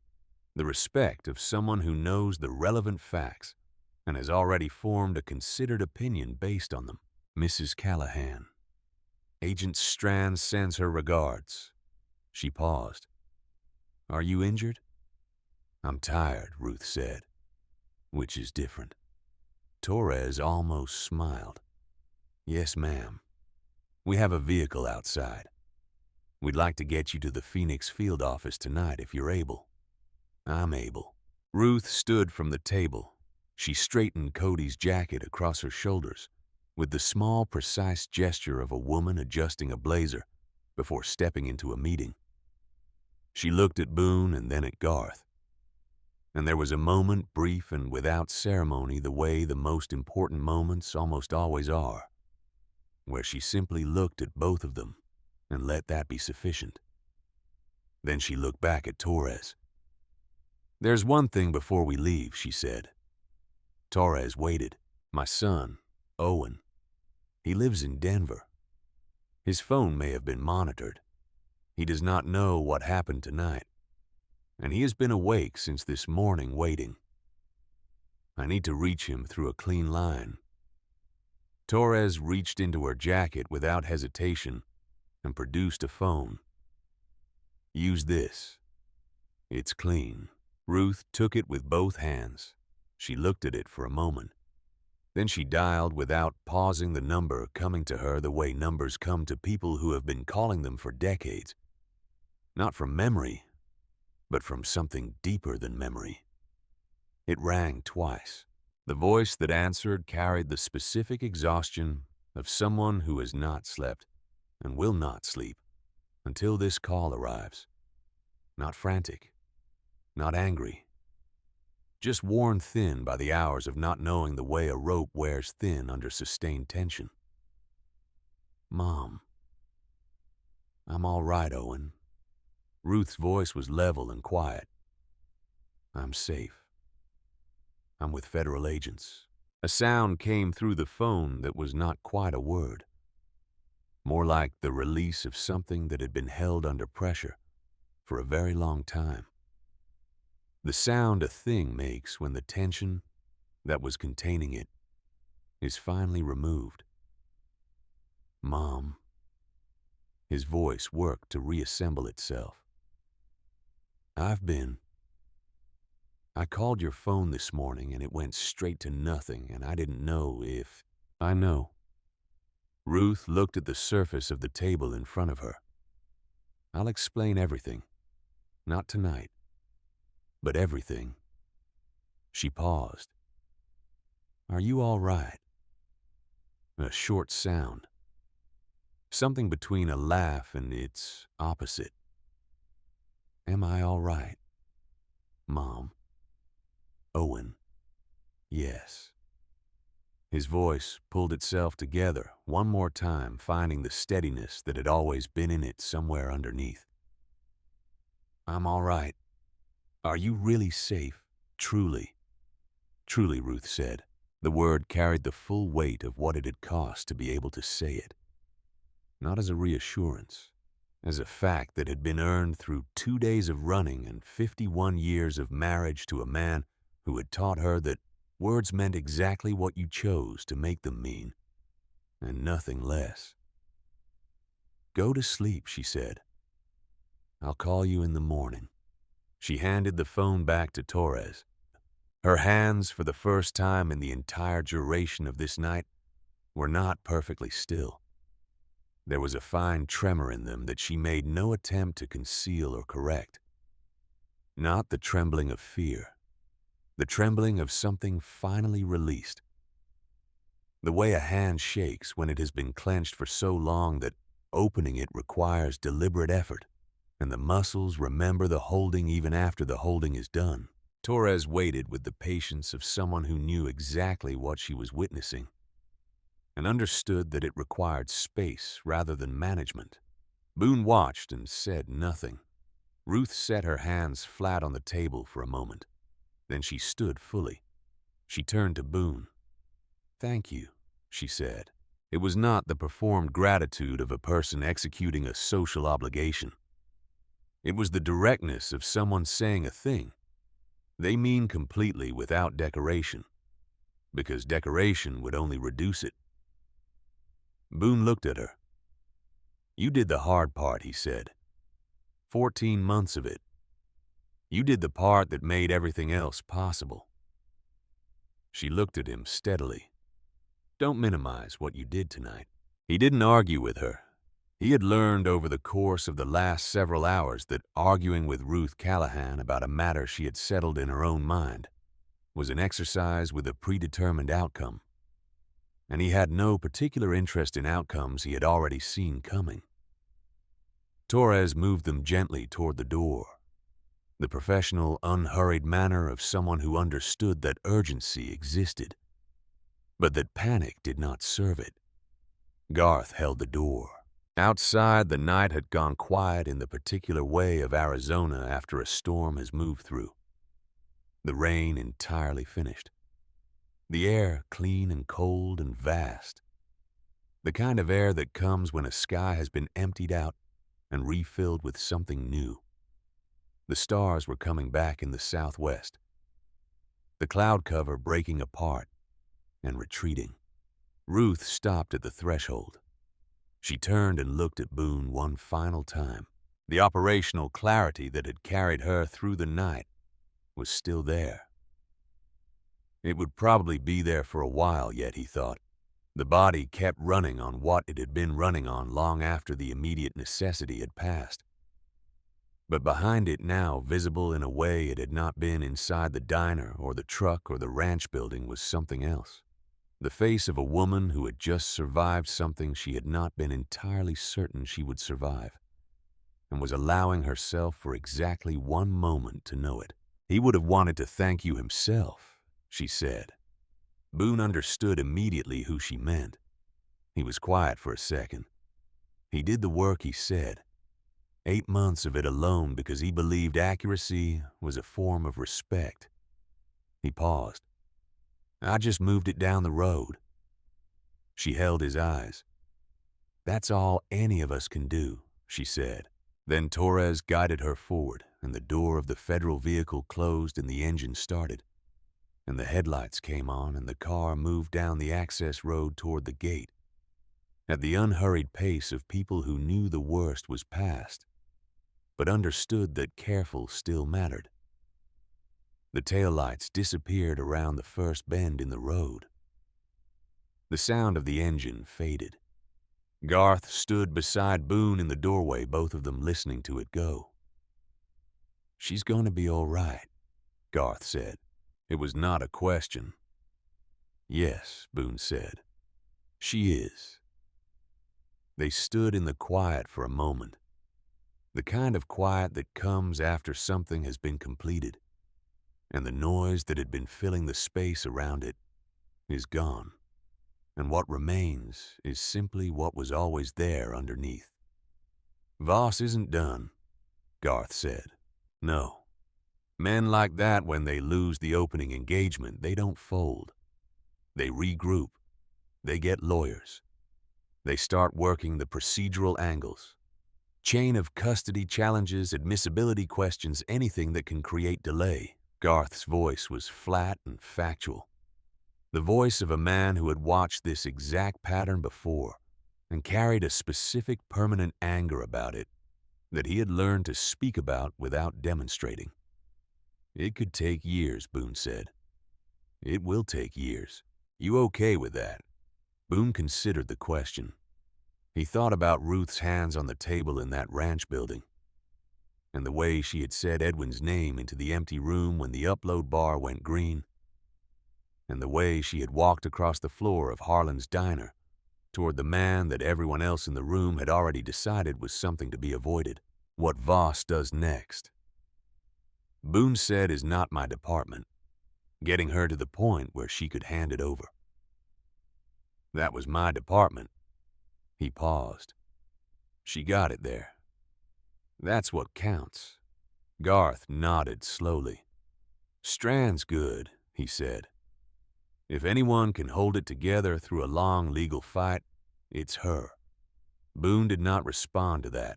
He was looking at the road that led back to the gate, thinking about something else. Something that had been sitting in the back of his mind since Cody's message arrived, telling him the vehicles had gone west. The calculation Chester Voss had made standing on that highway shoulder in the rain, the 90-second conversation, the decision to pull back. A man like Voss did not make a decision that looked like retreat and intend it as retreat. He made a decision that looked like retreat because the next position was already prepared and waiting. Boone pulled out his phone and typed 3 words to Cody. Stay in state. The reply came back in 9 seconds. Already planned on it. He put the phone away. Garth was watching him. Your people staying close, he said. Some of them. Boone looked down the dark road. She's going to Phoenix. We've got members in Phoenix. Garth was quiet for a moment. That's not something the Hells Angels usually do. Not for outsiders. The club does what the situation calls for. Boone said it simply, not defensively. This situation calls for it. Garth absorbed this. Then he said something he had clearly not planned to say. Something that came up from a different register than the one he had been operating in all night. You know what I thought when you called me, he said, before I knew anything about what this was. He stopped, considered how to continue. I thought Garth Dillon getting a call from Boone Haskell at 11 at night from a road in the desert means someone is in serious trouble. He paused. And then I thought whoever that someone is, they picked the right person. He looked at Boone. I was right. Boone looked at him for a moment. I didn't do anything you wouldn't have done, maybe Garth said. But I wasn't there.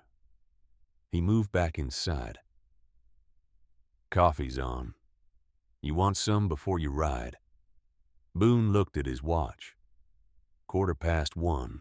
He thought about the highway ahead of him, the long, dark miles back toward Prescott, where the chapter was staging, the cold air and the wet road, and the particular sensation of forward motion that had always been for him the closest available substitute for resolution. The way the engine took the road's problems and converted them into something manageable. The way the miles behind you became for the duration of the ride exactly that. Behind you. Yeah, he said. I'll take some coffee. They sat at the folding table for 20 minutes. 2 men who had known each other across the specific geography of mutual obligation and shared history that exists between people who have been in serious situations together and have not used each other badly in the process. They drank coffee and said relatively little. Garth told him that Strand had already initiated a formal request to bypass county and state law enforcement channels on the Callahan matter, entirely citing documented evidence of command-level compromise. That had taken her approximately 35 minutes from the moment Ruth had said Chester Voss's name. Boone thought about those 35 minutes. A federal agent awake past midnight, moving quickly and deliberately through institutional processes on behalf of a woman she had never met on the basis of a phone call, and a drive full of evidence compiled by a man who had been dead for 14 months. Moving carefully and without announcement because the system those processes were embedded in had already shown it could not be trusted at certain levels. He was almost done with his coffee when his phone buzzed. A number he did not recognize. He looked at it for a moment, let it ring twice, then picked up. Haskell, a woman's voice said, controlled familiar from the earlier call. This is Strand. He set the mug down. Mrs. Callahan is en route, Strand said. She's safe. I wanted you to know that directly. He said nothing. I also wanted to tell you something directly. Strand continued, rather than through Mr. Dillon. Another pause, slightly shorter. What you did tonight. Getting her out, getting her to a secure location. Keeping that upload running. None of that was your responsibility. None of it was your obligation. You had every reasonable basis for finishing your coffee and getting back on the road. She stopped. A lot of people would have. Boone looked at his coffee mug. She walked toward me, he said, in a room where everyone else looked away. That's not something you just let be. Strand was quiet on the other end of the line. No, she said, finally. I suppose it isn't. A pause. There's one more thing, she said. And I'm telling you directly because you should understand the full scope of what happened tonight. He waited. The attorney Mrs. Callahan mailed the backup copy to. His name is Herbert Mace. We've been trying to reach him since she mentioned him earlier tonight. We reached his office 40 minutes ago. She paused.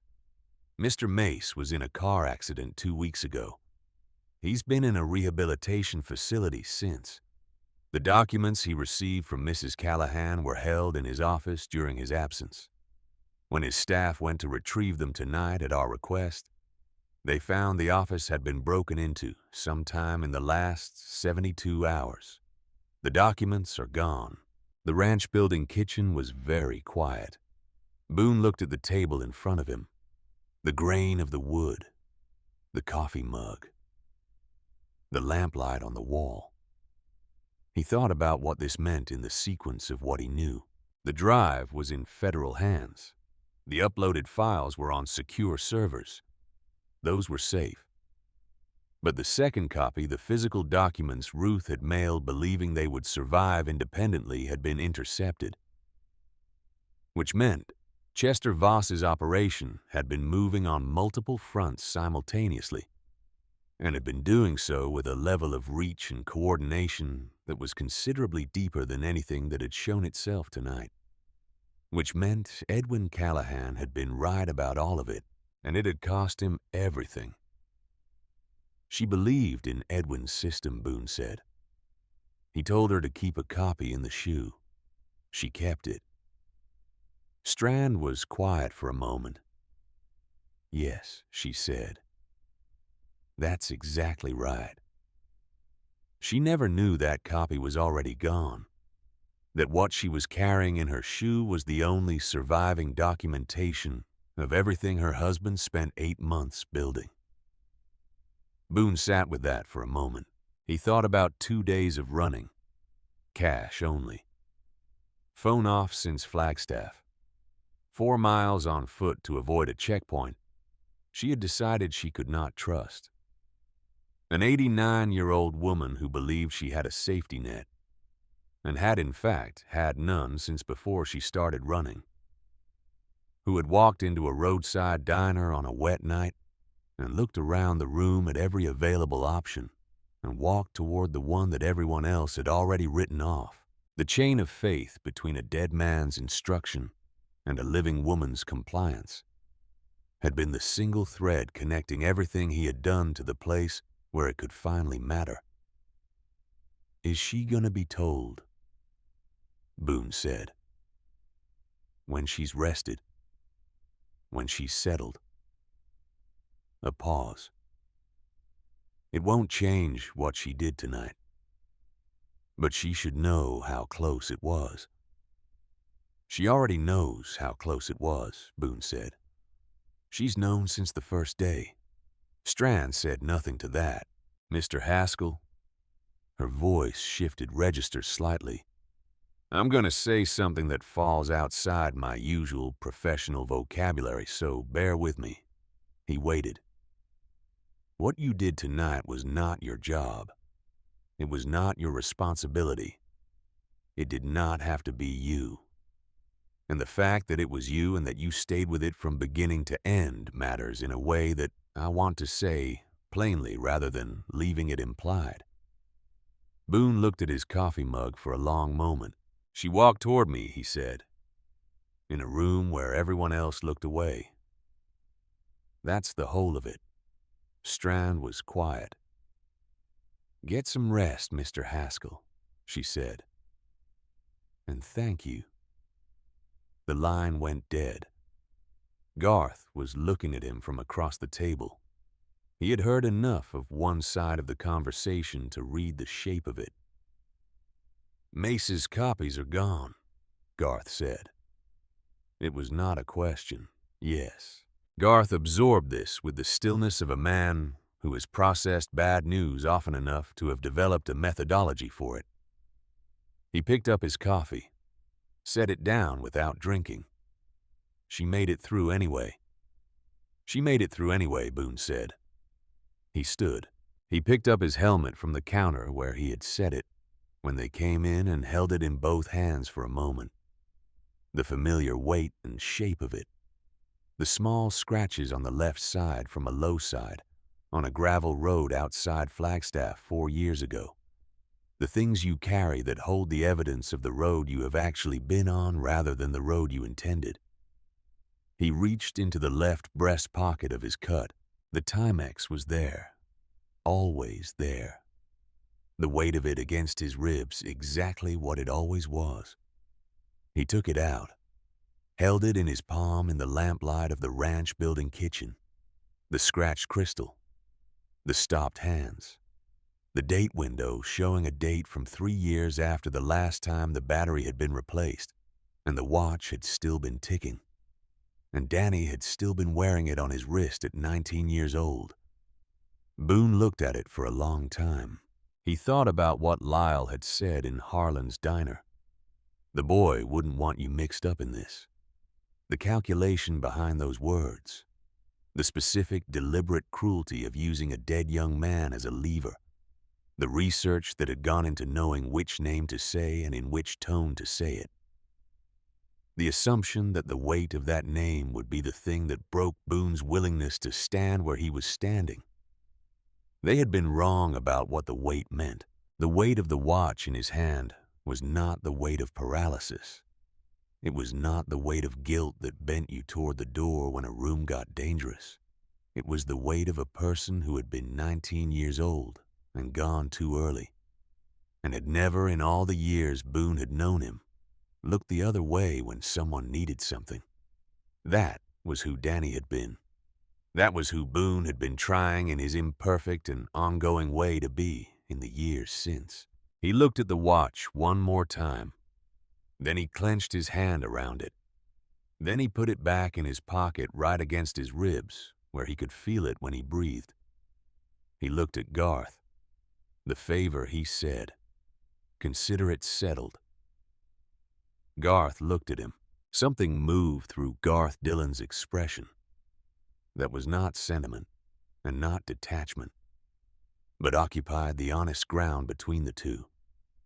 The expression of a man who had been in enough situations to know when a thing had been completed properly. The favor I owed you, Garth said carefully, was for what you did for my daughter's situation 3 years ago.